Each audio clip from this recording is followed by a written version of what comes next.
نماز کا فدیہ ادا کرنے کی کوئی صورت ہو سکتی ہے؟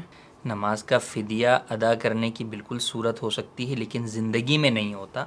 روزے کے فدیے کی تو بعض صورتیں ہیں کہ وہ زندگی میں آپ ادا کر سکتے ہیں، لیکن نماز کا فدیہ زندگی میں نہیں ہے۔ چاہے کوئی شخص کتنا ہی بیمار ہو جائے، نماز کا فدیہ اس کے اوپر زندگی میں لازم نہیں آتا۔ شرعی اعتبار سے اس کے لیے حکم یہی ہے کہ کھڑے ہو کر نہیں پڑھ سکتا، بیٹھ کر پڑھے، بیٹھ کر نہیں پڑھ سکتا، لیٹ کر پڑھے، اشارے سے پڑھے، الغرض نماز بہرحال پڑھنی ہے، کسی بھی حال میں معاف نہیں ہے۔ تو نماز کا فدیہ زندگی میں نہیں۔ ہاں، اگر کوئی شخص انتقال کر گیا اور وہ وصیت کر جاتا ہے کہ میرے مال میں سے فدیہ ادا کرے میری نمازوں کا، تو اس صورت میں اس وصیت کے مطابق تہائی مال میں اس پر عمل کرنا واجب ہوگا اور اس کا فدیہ دینا ہوگا۔ یا وصیت نہیں کرتا اور ورثہ چاہتے ہیں کہ اپنے مرحوم جو ہے وہ شخص کی نمازوں کا فدیہ ادا کریں، تو بالکل وہ ادا کر سکتے ہیں۔ اللہ تبارک و تعالیٰ کی ذات سے امید ہے کہ بغیر وصیت کے بھی اگر ورثہ اس کا فدیہ ادا کر دیں گے تو اللہ تبارک و تعالیٰ نمازوں کے معاملے میں پھر اس سے مواخذہ نہیں فرمائے۔